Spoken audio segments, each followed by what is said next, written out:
Pois é, nesse vídeo, em especial no final, quando é colocado ali, olha, os manifestantes violentos, eles desceram e foram embora e acabaram fugindo, isso me leva ao dia 19 de abril, quando a CNN liberou aquelas imagens. A gente vai falar sobre isso antes, porém, boa noite para você que me acompanha a partir de agora.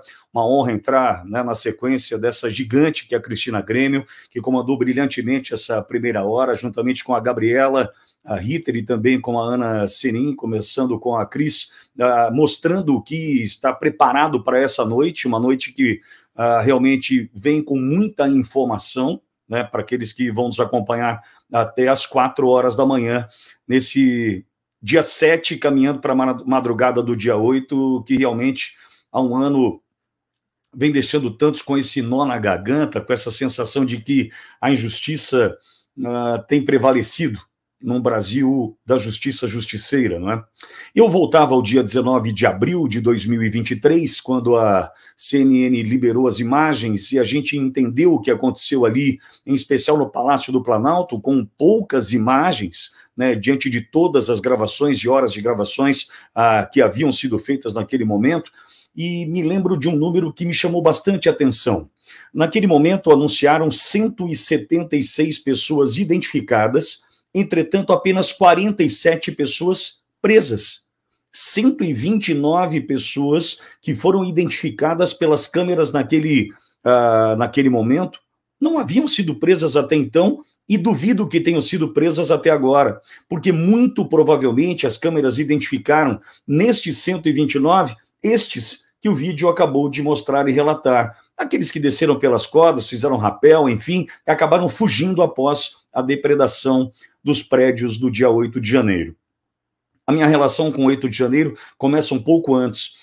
Eu, na condição de administrador e diretor da hoje Rádio Auriverde de Bauru, esse é o nosso CNPJ desde 1956, mas naquele momento eu estava afiliado à Rede Jovem Pan, nós éramos a Jovem Pan News Bauru, e coincidentemente no dia 5 de janeiro, naquela quinta-feira, eu fui convidado a ir para uma reunião em São Paulo, e essa reunião em São Paulo, na Jovem Pan, me alertava sobre o risco de eu ser preso, em função do trabalho que a gente vinha fazendo da rádio.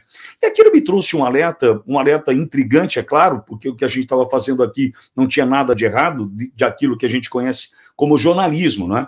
Entretanto, me chamava a atenção, né, a forma como foi colocada aquela ameaça, ou aquele alerta de que eu seria preso se a gente continuasse fazendo aquele trabalho daquela forma, e daquele momento em diante, eu confesso que assisti a alguns grupos compartilhando informações sobre o dia 8, para quem eu pude alertar do risco que isso trazia, eu alertei, né, em função de tudo que se desenhava para o dia 8, entretanto, naquele meio de tarde, fim de tarde, quando as informações começaram a chegar no domingo 8 de janeiro, eu confesso que eu estou com o mesmo nó da garganta de um ano atrás, era como se a gente tivesse sido apunhalado pelas costas.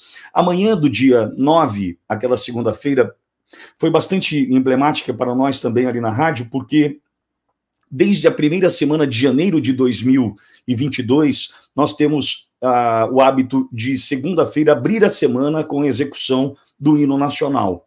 E foi um momento de muita dúvida do ponto de vista da execução do hino nacional brasileiro, para que a gente não exercesse ali nenhum tipo de provocação, não fosse, olha, estou com a bandeira atrás, como sempre trabalho, né, com a bandeira num vídeo, ela tremulando atrás de mim, né, com o hino nacional sendo veiculado, e alguém que pudesse achar aquele ato como um ato de provocação. Olha a dúvida que a gente teve. É justo, é possível imaginar que um brasileiro, cumpridor do seu dever, trabalhando como eu estava, uma equipe toda por trás do bastidor, tivesse dúvida sobre a execução ou não do hino nacional daquele momento? Inacreditável. Naquele momento também, muita dúvida vinha sobre o que de fato tinha acontecido e quem tinha promovido aquilo, porque de certo não eram os brasileiros que nós acompanhamos diante das unidades militares Brasil afora durante 70 dias. Não eram aqueles brasileiros, mas então quem era? Os mesmos do dia 12 de dezembro, quando aconteceu a prisão do Sererê, e eu fiz um alerta da rádio com relação aos veículos incendiados, ali naquele dia da diplomação do Lula, dia da prisão do cacique Sererê, onde eu perguntei por diversas vezes e sem resposta, mas espera um pouquinho, todos esses veículos incendiados num raio de 1 quilômetro aproximadamente da sede da Polícia Federal em Brasília, e ninguém que de fato tenha contribuído para o vandalismo, para a depredação, né, para a destruição do patrimônio público e privado foi preso? Mas como assim? Como eu chego num ponto onde, na capital federal, onde eu posso imaginar que a segurança seja muito maior, muito provavelmente, do que a cidade onde você está agora nos acompanhando, como numa cidade como Brasília, capital federal, ninguém foi preso no raio de 1 quilômetro da sede da polícia depois de incendiar 8 ônibus, 5 carros, enfim? Como isso? Muito provavelmente, a exemplo da jornalista de Tupã, que foi presa, né, a Clio, né, e tantos outros que já sofreram a partir do dia 12 de dezembro, em função do registro das imagens, né, dos relatos ali feitos, a gente já sabia que o que estava previsto para as sequências daqueles dias não seria nada bom. Uma sequência difícil, uma sequência perigosa, uma sequência onde a Constituição, eu até digo isso na rádio, com pesar, muito provavelmente eu tenha dormido um sono mais pesado e não tenha visto outra a Constituição tendo sido promulgada, aquela de 5 de outubro de 1988, não é aquela que a gente vê agora.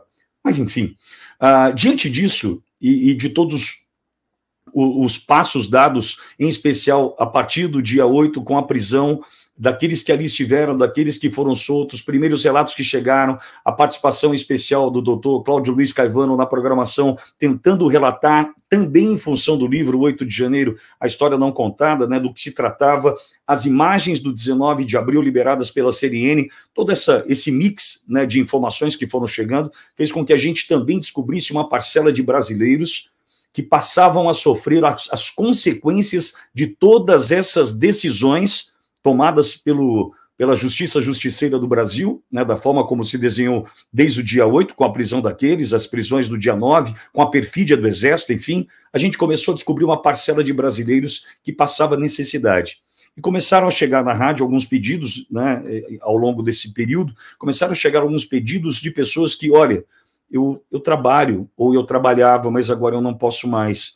Eu tenho uma loja, a loja trabalha até as 19, mas eu não posso mais ficar até as 19 com a loja aberta, eu não posso mais viajar para repor o meu estoque. Olha, eu moro na zona rural da minha cidade, meu filho estuda numa escolinha, eu não consigo mais passar para pegá-lo na escola e chegar a tempo da minha tornozeleira eletrônica me identificar dentro da minha casa. E o que acontece, se eu não estou na minha casa, se ali eu não estou, 5 minutos depois, meu telefone começa a tocar, em especial da minha mãe, eles me procurando para saber onde eu estou.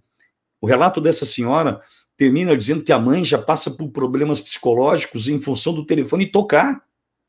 Os absurdos que foram chegando também traziam aqueles que passavam fome, aqueles que começaram a encontrar dificuldades para honrar o aluguel, para honrar a conta de água, para honrar a conta de luz. E num desses pedidos a gente entendeu o tamanho da importância desse trabalho, desenvolvido e liderado pela Cris, pela Ana, pessoas especiais e que entenderam isso como missão, essa jornada como uma verdadeira missão, essa batalha, né, de mostrar quem são esses brasileiros, mas também a necessidade de apoiá-los financeiramente. E aí, até chegamos num acordo aqui, não faremos nenhum pedido de doação hoje, como eu faço diariamente na rádio, e faço sem vergonha nenhuma, hein? Porque eu entendo que, a partir do momento que temos uma relação de confiança, você confia naquilo que estamos fazendo, como as FAV tem feito, e feito com brilhantismo, com absoluta dedicação e esmero, nós entendemos que a sua doação pode mudar a vida de brasileiros, como, por exemplo, nós fizemos uma campanha, na sexta-feira, dia 29, né, a gente fez uma campanha na rádio, orientado pela Cris, a Cristina Grêmio me passou o contato, de um cidadão, um morador de Campo Grande, que ficou preso 7 meses, um borracheiro, trabalha com uma borracharia móvel, e ele tinha ali visto, durante a sua prisão, na tentativa de sobrevivência da família, terceirizado os equipamentos dele, os equipamentos todos destruídos, ele precisava de algo em torno de R$ 3.500 para voltar a trabalhar. E a gente fez ali rapidamente uma campanha, e só para você ter uma ideia, a importância da adesão e do abraço, da acolhida desse brasileiro, né, dos brasileiros que nos ouviam naquele momento, em aproximadamente 4 minutos a gente conseguiu esse recurso e devolveu dignidade àquele cidadão que só queria trabalhar. Então é muito importante que a gente também abra os olhos e entenda a importância das nossas doações para as pessoas sérias, como a Asfav, né, liderada e presidida pela Gabriela Ritter, e com tanta gente séria envolvida. Mas quando se chegar pedido de doação, faça a sua parte. Não deixe de contribuir. Não deixe de fazer com que a sua doação, que a sua dedicação, que a sua atenção, de fato, a estes brasileiros que hoje sofrem. E por que esses brasileiros sofrem hoje? Porque estão esquecidos, porque estão com uma tornozeleira eletrônica, inviabilizando a sua vida profissional, inviabilizando a possibilidade de cuidar da sua família, muitos perdendo a sua dignidade. Outro dia, por exemplo, dentre os pedidos, tinha um cidadão que nós ajudamos com pedido de Pix na rádio, que ele queria simplesmente cortar o cabelo. Dá para imaginar? Alguém que não consegue, e trabalhava, hein? Não tinha nenhum problema antes da prisão injusta do 8 de janeiro. Ele só queria dinheiro para cortar o cabelo. Então veja a importância da sua ajuda, né? Sempre que você for procurado, entenda se há seriedade no pedido, porque a gente sabe que também passou muito picareta por aí pedindo, né, e levando doação de gente séria, e por isso muita confiança abalada nessa história toda, mas a Asfav tem feito um trabalho, e a gente canalizando as forças para a Asfav, essa ajuda vai chegar de fato em quem precisa. Outra ajuda que a gente também precisa e continuar atento é não deixar alguns assuntos morrerem, esfriarem. E um deles é uma luta que eu tenho travado incansavelmente na rádio, com a participação quase que semanal, né? Um pouco de exagero aí, talvez quinzenal, da Mariana Naime, esposa do Coronel Naime. Quando a gente fala da Mariana Naime, para você ter uma ideia, a gente está falando de uma mãe, de uma esposa, mãe de 6 filhos, 5 deles menores de idade, sendo que um tem um problema de saúde severo, uma deficiência severa, e que precisa de cuidados especiais. A tortura promovida pela justiça brasileira, além da prisão de um inocente, de um guerreiro que estava ali e foi ferido na luta do dia 8, tentando defender e salvar os prédios. Dentre as torturas estabelecidas por estes e lembradas pelo desembargador Sebastião Coelho ali no plenário do Supremo Tribunal Federal na condição de advogado, faz com que a família não tenha direito ao salário do Coronel Naime para sobreviver. Faça conta. E eu te pergunto, Coronel Naime alguma vez ele pediu dinheiro? Coronel Naime alguma vez ele te ligou falando assim, por favor, você pode fazer um Pix para mim? Hipótese alguma. Não é mesmo porque ele é um coronel da polícia, há 30 anos servindo a Polícia Militar do Distrito Federal, sabe das suas responsabilidades na condição de esposo, na condição de pai, e não dependia do dinheiro e da ajuda de ninguém para sobreviver. Entretanto, essa mãe, Mariana Naime, está vendo o desespero dos filhos, a angústia em especial do filho que tem essa deficiência que tem sentido muito a falta do pai, e tem pedido ajuda, e o brasileiro tem ajudado. Então, perceba, né, a gente também precisa agir. Nós também precisamos de atitude. Não dá simplesmente para dizer, é verdade, olha, estão passando dificuldade, e agora, o que vamos fazer? Não, e agora estão passando dificuldade, e como eu posso ajudar? É fundamental que a gente entenda essa relação de confiança estabelecida entre os brasileiros e aqueles que estão ajudando, que estão canalizando, centralizando esses esforços e também todas as doações para que isso chegue em quem realmente deve chegar, quem realmente está precisando agora. Então, a Mariana Naime, conversei com ela há pouco, orientada a não participar dessa conversa conosco aqui agora, entendo porque, de repente, surge um julgamento dos oficiais da Polícia Militar do Distrito Federal, um julgamento em plenário virtual, que deve acontecer entre 9 e 20 de fevereiro, mês que vem, e dentre aqueles que serão julgados está um homem que eu digo e reafirmo, repito aqui, a Mariana sabe disso, falávamos há pouco sobre esse assunto, que é o homem certo, que estava na hora errada e no lugar errado. E estragou um grande plano, certamente vão falar disso ao longo da jornada por aqui, estragou um grande plano e por isso está preso. Por isso foi o primeiro preso e é por isso que desde fevereiro do ano passado ele está preso, esse homem.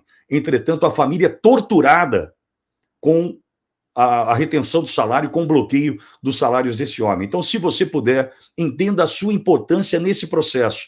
Mas eu estou tão longe. Não importa onde você, né, está agora, mas se você entender que você pode nos ajudar nesse sentido, está feito esse alerta para você.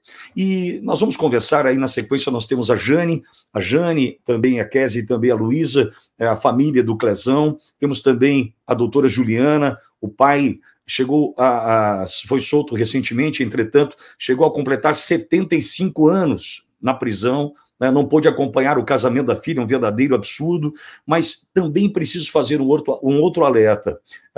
Nós precisamos lembrar daqueles que estão sofrendo, daqueles que estão padecendo, daqueles que nós não temos essas histórias relatadas e contadas, porque não são os presos do dia 8, não são aqueles que estão com a tornozeleira do dia 8, mas são esposas, maridos, filhos, filhas, mães, pais, que estão vendo a vida daquele próximo destruída, devastada, por uma decisão que não encontra amparo em nenhum lugar do Código Penal. Entretanto, as consequências estão aí.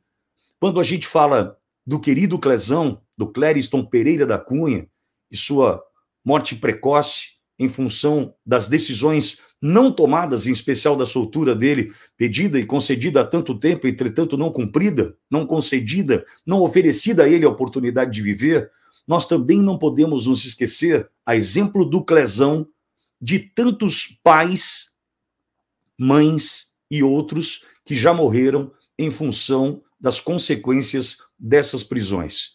E eu posso só dar um exemplo, e me permita, a Cris até citou o nome dele há pouco, mas eu vou guardar aqui, acho prudente, de uma pessoa muito querida nossa, um amigo, que ficou 100 dias preso. Nada foi encontrado contra esse cidadão. Preso depois, depois do dia 8, preso ele foi, 100 dias na prisão, quando solto, seu pai já estava com um estágio de depressão profunda e veio a falecer uma semana depois, e ele não pôde ver o pai em função da tornozeleira. Então nós precisamos também entender a importância de computar, né, de somar ao Clezão, mártir desse movimento, sem dúvida alguma, estes que estão perdendo a sua vida em função do que seus filhos, esposos, esposas, enfim, estão passando por conta das injustiças do dia 8. Bom, vamos lá. Deixa eu conversar. A doutora Juliana está chegando, também a Jane, né? Ambas chegando para essa conversa, para a gente dar sentido, né, a essa live do dia 8 e mostrar quão fundamental é a empatia. A gente tentar se colocar no lugar para a gente, de fato, poder acolher, de fato, poder ajudar. Jane, querida, boa noite. Seja bem-vinda. É bom conversar contigo, ver Kézia e Luiz aí ao seu lado também, te amparando nesse momento. Seja bem-vinda. Boa noite, eu quero agradecer a oportunidade de estar aqui compartilhando com vocês. E nós estamos muito felizes de estar participando e levando o nome do meu Clezão, do meu esposo, para ser visto, para que mais pessoas não passem a mesma coisa que a gente está passando, né? Pois é. Jane, no dia 26 de novembro agora, eu estive na Avenida Paulista, naquele grande movimento, estava ali junto ao público e ouvi o teu nome, o nome da Luísa e da Kézia também, sendo anunciados os nomes de vocês ali em cima do caminhão. Eu vou fazer uma cronologia inversa aqui, não vou pegar lá da prisão do Clezão, mas eu vou pegar desse momento em especial naquele dia 26 de novembro na Avenida Paulista. De que maneira você já entendeu o teu papel nisso a partir de agora, do ponto de vista de alguém que pode inspirar, fazer com que pessoas saiam daquela zona de conforto e passem a entender de fato o que o Brasil está passando agora? Já caiu essa ficha da sua importância, da importância das tuas filhas nesse momento? Sim, já caiu a ficha, sim. Eu falo que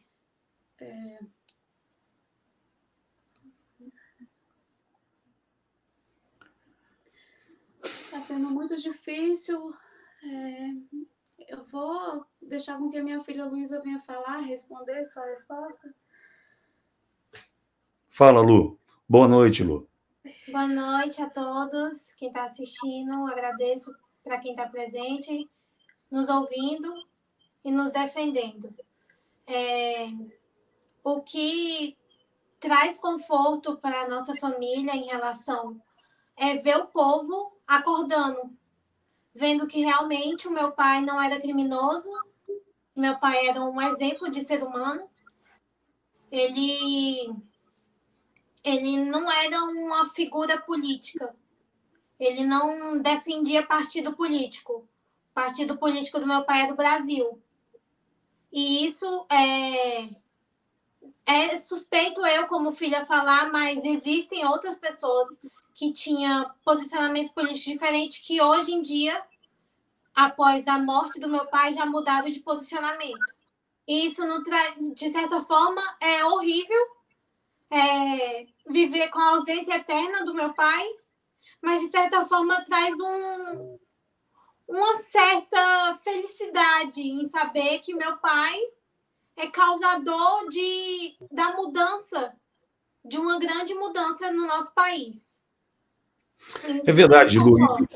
Não, e você tem absoluta razão, porque o teu pai é um divisor de águas do ponto de vista da luta de muitos que estavam ali olhando e dizendo, porque o que muito me incomoda, Lu, Kézia, Jane, é o seguinte, alguém tem que fazer alguma coisa, né? Alguém tem que lutar.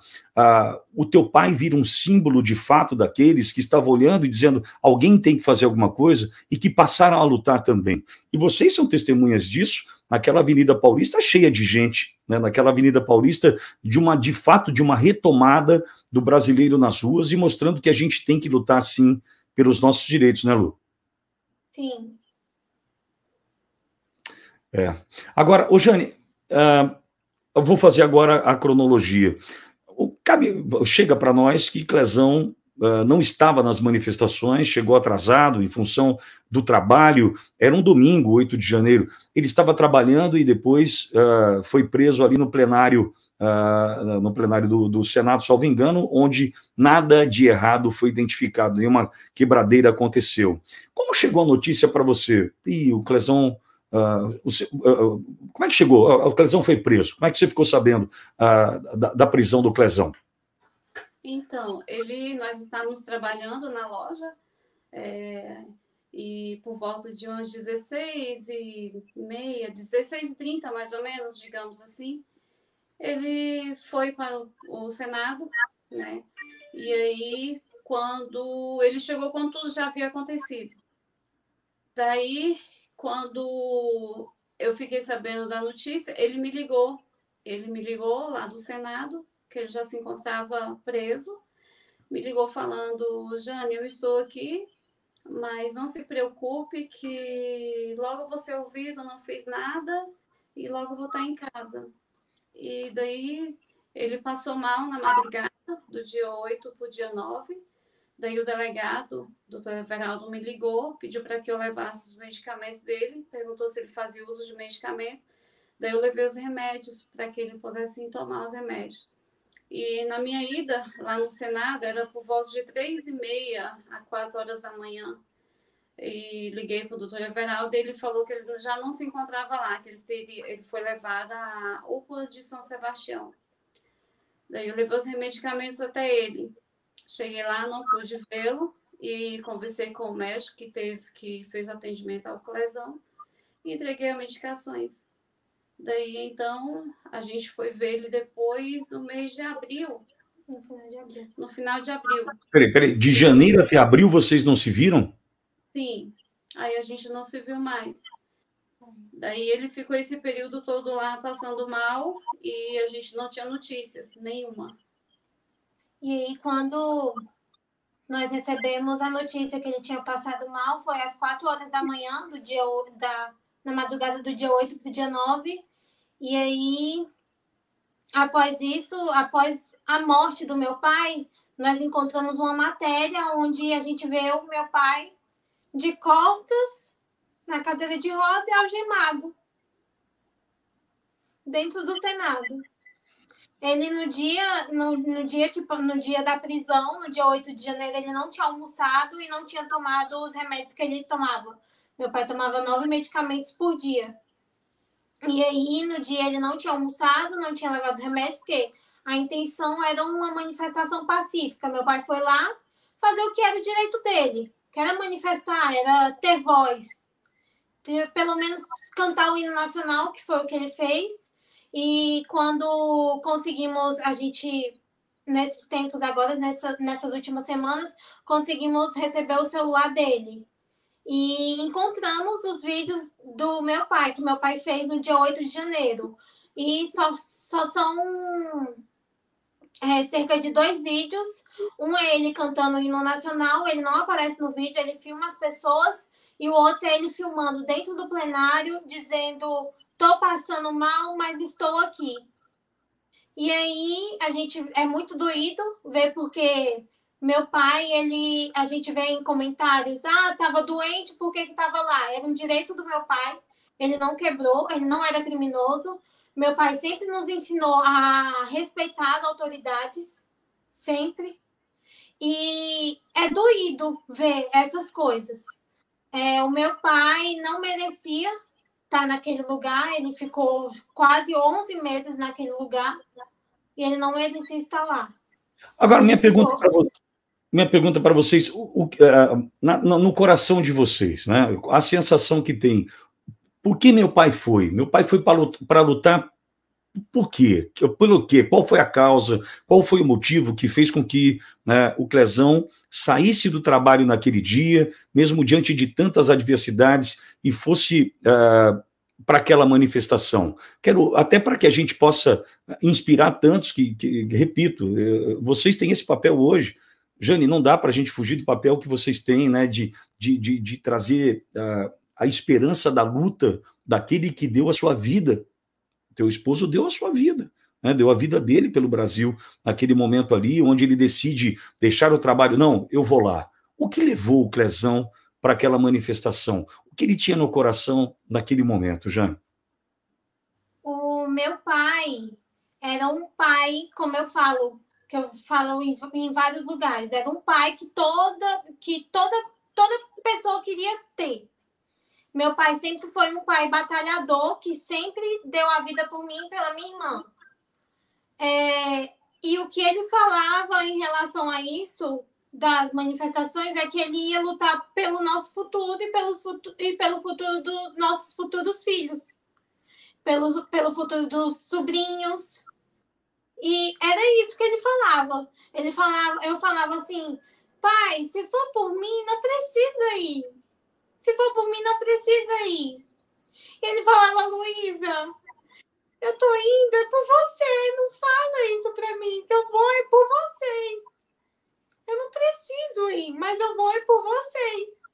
Era isso que ele sempre falava. E a última vez que eu vi meu pai foi dia 6 de janeiro, porque dia 7 de janeiro eu tava na casa da minha avó, dormi na casa da minha avó. E aí a última vez que eu vi meu pai, a gente teve essa conversa. Pedi para ele que, se fosse por mim, lutar por mim, pela minha irmã, que não precisasse. Que a gente orar, a gente pensava nisso, em relação a isso, a gente confia muito em Deus. E ele falava: "Eu não vou desistir por vocês". E ele não desistiu por nós. Aliás, pelo Brasil. Agora, Jane, a cada negativa, diante dos pedidos de soltura, como foi a tua relação com o advogado? Como construiu toda essa vida do Clezão dentro da prisão e a tua aqui fora na luta pela soltura dele? A cada não, a cada negativo, a cada informação que chegava de que ele foi para o atendimento médico, como foi lidar com esse dia a dia ali, Jane? A gente, na verdade, o Clezão, ele estava preso lá no presídio, na Papuda, e nós estávamos presos aqui também, junto com ele, porque, assim, ficamos em luta, em batalha aqui, indo atrás da liberdade dele, porque eu temia pelo que aconteceu, porque depois, no final de abril, que conseguimos fazer a primeira visita a ele. Daí, quando eu cheguei lá, me assustei quando eu vi meu esposo, a situação que ele estava, que ele se encontrava, por não ter cometido crime algum, e ele ter emagrecido tanto. E a luta nossa foi diária. Todos os dias a gente viveu o dia 8 de janeiro em busca da liberdade dele, sempre cobrando advogado fazendo a defesa, só que juridicamente falando, não estava sendo apreciado nada. Quantos laudos médicos foi protocolado no processo dele, e nada foi apreciado. Então, assim, isso me dói muito, porque quantas vezes, quantas portas eu bati, quantas vezes eu gritei socorro e não fui ouvida. Então, eu temia muito pelo que aconteceu. E ver meu esposo a cada visita, ver ele se acabando daquela forma.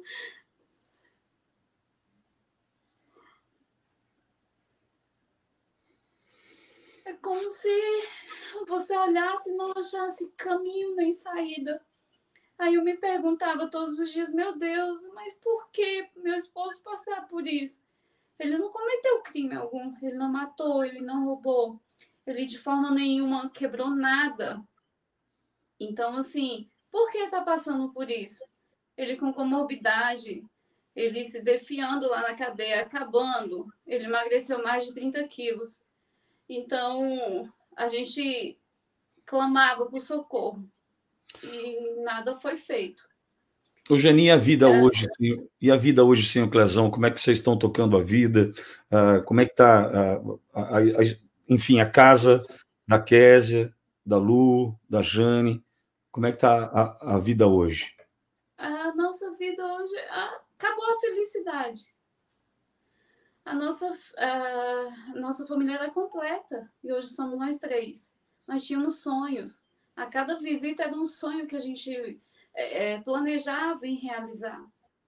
E quantas vezes a gente contava com que ele estivesse em casa, quantas vezes a gente criava expectativa em ele ter liberdade, e a gente éramos uma família, como ele falava. Eu defendo Deus, pátria, família e liberdade. Então a gente era uma família que tinha sonhos, uma família que criou projetos, e hoje acabou. Para a gente não tem felicidade. Na virada do Natal, virada do Ano Novo, não teve graça, não tem graça. Está sendo muito difícil, muito dolorido. Ele é o provedor da família, ele sempre foi o provedor da família, Clezão. E agora a gente se encontra numa situação que a gente não esperava estar passando por isso, né? Então é difícil, ainda não consegui achar o chão para pisar ainda. E minhas filhas estão bem abaladas psicologicamente. A Ana Luísa passou mal na virada do Natal e Ano Novo, desde o dia 24 de dezembro. Ela foi internada, saiu dia 3. Ela saiu dia 3. Teve alta no hospital. Então, assim, não está fácil. Não está sendo fácil. A ausência do meu esposo não está fácil. A gente superar isso aí. Que vocês entendam o papel fundamental que vocês assumiram nesse momento, dessa luta que ainda não terminou. Vocês são exemplos para a gente, acreditem nisso, embora com todas as dificuldades, de uma lacuna que não vai se preencher jamais, né? Para quem perde alguém tão próximo e tão querido, a gente sabe, é uma lacuna que não vai se preencher. Não há como, a não ser ter as boas lembranças, né, aquela vontade de ter perto, eu digo, sabe, Lu, Kézia, eu vou dizer para vocês, perdi meu pai há 7 anos aproximadamente, e o que eu trago mais assim no meu coração, que me deixa mais com saudade do meu pai, era dar as mãos para o meu pai. Eu dava a mão para o meu pai quando garoto para atravessar a rua, sabe? E eu trago isso do meu pai comigo, sabe? Como se meu pai... vontade de chorar. Como se meu pai tivesse, até hoje, segurando em minhas mãos para que ele pudesse me levar no caminho que o pai escolhe, que é sempre o melhor para o filho, o melhor para a filha, enfim. Então, diante disso e dessa lacuna que não vai se preencher, que essa mão do Clezão possa segurar na mão de vocês agora, que o abraço seja sentido nesse momento, e que também vocês encontrem forças para inspirar tantos que estão agora passando pelo mesmo sofrimento, pela mesma dificuldade, pela mesma saudade, A gente queria ouvir vocês até para mostrar que tem muita gente sofrendo com isso, mas também tem muita gente disposta a lutar até o fim por essa nobre causa, que é a liberdade que o teu pai, Lu, que teu pai, Kézia, que teu esposo, Jane, lutou até o fim. Um beijo para vocês, muito obrigado por conversar conosco nessa noite especial, né, de luta para todos aqui, viu? Obrigada, eu que agradeço. E eu sempre falo, a gente está em luto, mas estamos à luta. E é o que mais nós temos, é coragem. E eu peço a todos que estão assistindo essa live, gente, vamos ter coragem. Nós estamos aqui juntando os pedaços, os cacos, mas vamos adiante. Porque a morte do meu esposo não vai ser em vão. Ele morreu acreditando na liberdade, acreditando na família que ele sempre defendeu. Então vamos continuar, não vamos parar, porque nós temos que ter coragem, encorajar e seguir adiante, não podemos parar. Beijo para vocês. Obrigada. Tchau. Tchau, Lu, Kézia, tchau, Jane. Tchau. Tchau, queridas. Tchau, força aí. Bom, a gente tem uma conversa agora também com a Juliana. A Juliana viu o pai preso. Aí era, dentre os presos, o preso com a maior idade, 74 anos, 75. A Ju está pronto para conversar conosco também. E tem um trecho dessa história que a Ju vai contar para nós a partir de agora. A Ju casou e o pai não pôde, não teve autorização para ir ao casamento da filha. A crueldade, a perversidade desses seres humanos que aí estão tomando essas decisões chega a esse ponto, sem nenhuma humanidade, sem nenhuma empatia, sem nenhum respeito ao próximo, enfim. Mas vamos lá. Ju, boa noite, seja bem-vinda, obrigado por aceitar o nosso convite. Boa noite, eu que agradeço de estar aqui com vocês. Só corrigindo, meu pai ficou 38 dias preso, você falou que ele foi solto há pouco tempo, não, mas ele saiu com 38 dias, tá? Eu tinha entendido 7 meses. Entendido 7 meses preso, me perdoe. Não, são 38 dias que ele ficou preso, mas foi o tempo para ele pegar uma bactéria que poderia causar câncer, fazendo tratamento até hoje por causa da idade, né, por causa da questão insalubre mesmo, da papuda, alimentação como um todo. E fiz, né, meu casamento foi em abril e fiz o pedido com antecedência para que ele pudesse ir, porque ele está tornozelado, não pode sair os finais de semana. Então, pelo menos para ele entrar comigo à igreja, né, e poder ir. Infelizmente, esse pedido não foi apreciado e a gente, assim, como respeitar uma norma, né? Ele não aguentaria, ele não, né, pela idade, por tudo, a voltar para uma prisão. E o descumprimento dessas cautelares é claro que a volta para a prisão é o caminho. Então, teu pai estava em Brasília no dia 8 e foi preso 8 ou 9, Ju? Não, ele foi preso dia 8, ele estava em Brasília, ele foi com alguns amigos que chamaram, ele foi mais para passear, muito tempo que ele não ia a Brasília, e quando, segundo ele, passaram pelas revistas, mandou uma foto pra gente por volta de 4 e pouca da tarde, quando já tinha tudo quebrado, ele estava longe, e não consegui mais contato com ele por telefone. E aí depois eu vi passando na televisão, meu pai jogado no chão, algemado para trás, né, cidade. Jogaram ele no chão e aí eu vi que ele estava preso. E aí depois ligaram, né? E aí no dia 9 eu fui para Brasília para ver o que estava realmente acontecendo. E durante esses 38 dias, qual foi o contato que você teve com o seu pai? Eu falo que eu agradeço a Deus por eu ser advogada e eu poder ir, né? Que eu conversar com ele praticamente todos os dias. Eu ia praticamente todos os dias na Papuda, ou virtualmente ou presencialmente, que em Brasília muitos dias, porque eu queria ver como ele estava. Então, conversando todos os dias, vendo ele, isso me confortaria e confortaria minha família também. Minha mãe, meus irmãos, meus sobrinhos, todo mundo. Então, eu falo que eu agradeço a Deus por essa oportunidade de eu ser advogada e naquele momento eu poder estar com ele. Não só com ele, mas ajudando outras pessoas também, porque todos os dias ele falava, fulano, dá recado para ciclano, né? As pessoas que não tinham muito contato com advogado, com ninguém, que a família não via há dias. Então, sempre que a gente podia, a gente conversava, eu não sou criminalista, mas por ser advogada, eu poderia estar adentrando no presídio. Então, isso me deu um pouco de conforto. E como é que você recebeu a informação da soltura do teu pai 38 dias depois? Como é que se construiu a saída dele da prisão, Ju? Eu estava lá e ele recebeu o pedido de soltura, um dos primeiros, dos dia 17, 18 de janeiro, era aquela primeira leva que a gente fala, né, o primeiro lote, aí deu um erro processual, enquanto estava nesse erro processual, ele ficou preso, né? Aí no domingo, dia 12 de fevereiro, aí mandou cumprir a ordem do ministro, foi um erro nem assim do ministro, porque o ministro Alexandre de Moraes já tinha a soltura dele, né, decretada desde o início, até porque imagino que seja por causa da idade, a gente não sabe, pela saúde, por tudo, mas eu estava em Brasília, eu fiquei lá um bom tempo, eu ficava lá, né, para mim poder estar perto, conversando, então eu fiquei lá 20 dias direto. Mas entendo também que depois desses 38 dias, ou dia 12 de fevereiro, né, que é a data, né? Você colocou, isso. Começa um outro momento de uma outra prisão, que é a tornozeleira, né? Sim, sim. Hoje ele se encontra preso, né, dentro de casa, limitado, com 74 anos, nunca teve isso, trabalhou uma vida inteira, ensinou a gente a trabalhar, ser pessoas de bem, né?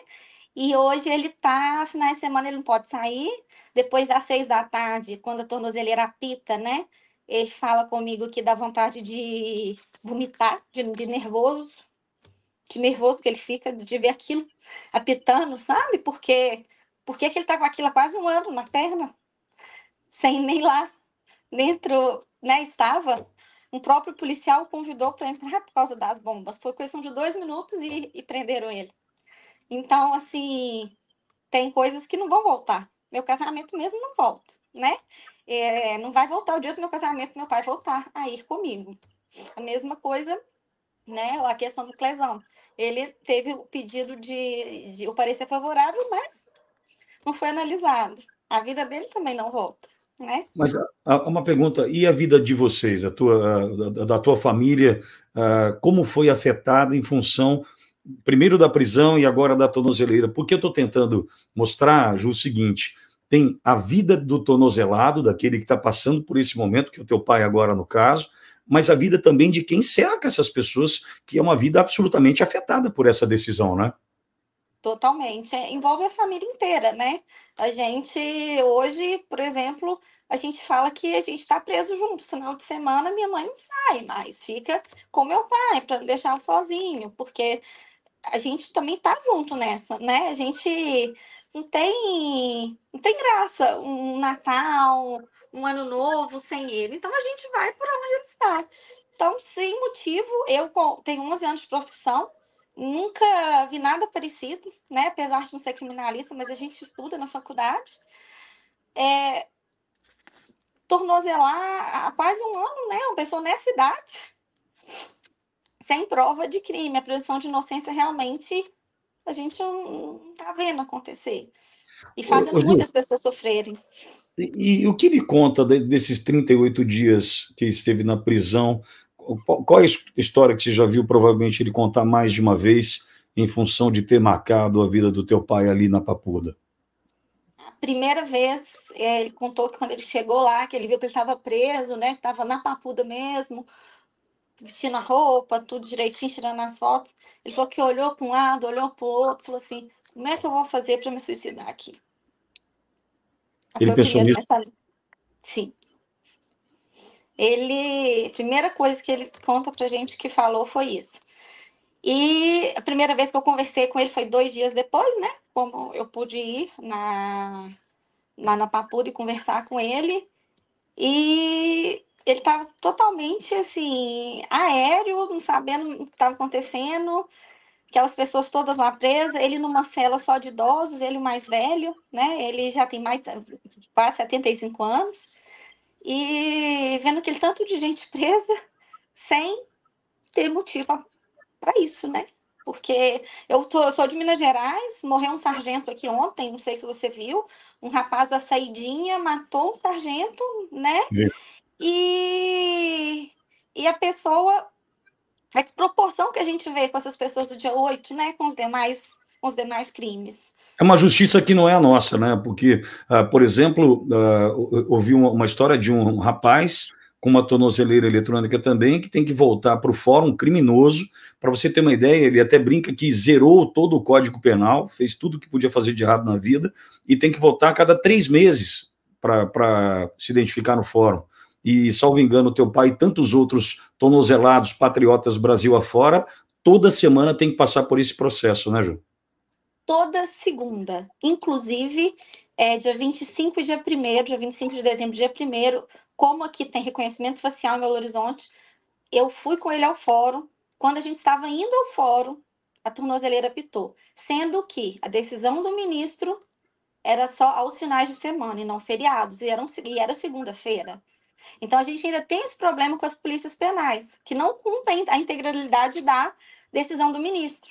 Às vezes a gente ainda sofre aqui nos estados com isso. Não só com a restrição, já é restrito, mas eles ainda se restringem além do que o ministro colocou, que é finais de semana. Então eles estenderam por conta deles feriado. E aí fica nervoso, fica com vontade de vomitar, porque fica com medo, né? A gente tem medo disso. Então, ele vai ter que fazer um exame agora, dia 29, que ele está com muita dor no peito.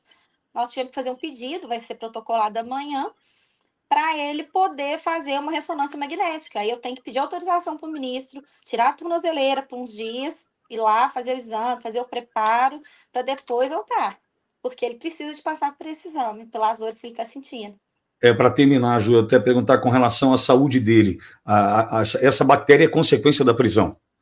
Sim, totalmente. A bactéria foi pela prisão, o próprio médico falou, pelas questões insalubres, de como ele contava que a comida vinha, sabe? Então, tudo cru, né?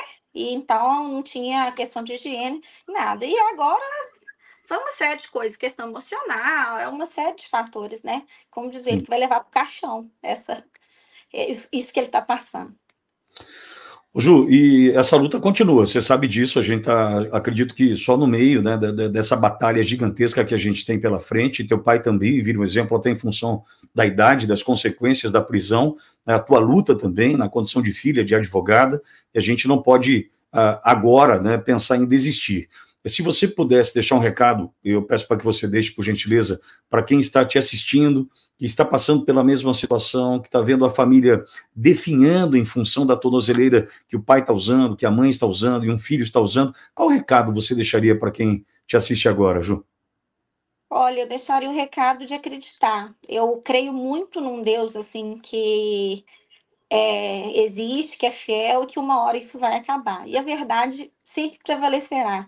Todo tempo da história do Brasil, no final a verdade veio à tona. E eu creio que a verdade vai vir à tona. Não falo que não tem que pagar. Quem fez, quem planejou, quem quebrou, tem que pagar. Jamais, como advogado, passaria a mão de qualquer pessoa. Mas tem que colocar os inocentes soltos e os realmente culpados na cadeia. Ju, dá um beijão no teu pai, na tua mãe, na tua família. Obrigada. Sorte para você nessa jornada e a gente tá junto nessa. Obrigado, viu, Ju? Nada, obrigada a você. Muito bem, essa é a doutora Juliana, né, também conversando conosco. Quem está chegando agora para essa terceira hora de conversa e vai comandá-la, é uma pessoa que eu tenho como uma referência também no que se propôs a fazer nessa vida. Querido Serrão está chegando para essa prosa a partir de agora, e eu volto e reforço o convite que lhe fiz no início da minha participação aqui. Não se esqueça de olhar para aqueles que você pode ajudar, seja as FAV, seja qualquer outro preso do dia 8, patriota do dia 8, tornozelado do dia 8, e que está passando dificuldade agora. Se você se sente incomodado, sente que precisa fazer alguma coisa, faça por esse. Faça através da ASFAV, né, ou diretamente para aquele que está te pedindo ajuda, mas não deixe de contribuir. É fundamental. A empatia, nesse caso, faz toda a diferença. Serrão, não é hora disso, mas quero dizer, sou teu fã, acompanho teu trabalho há tanto tempo, você é referência para mim no que se propôs a fazer nessa vida. É motivo de orgulho poder passar esse bastão para você, conduzir a próxima hora dessa jornada que segue até as 4 da manhã, Serrão.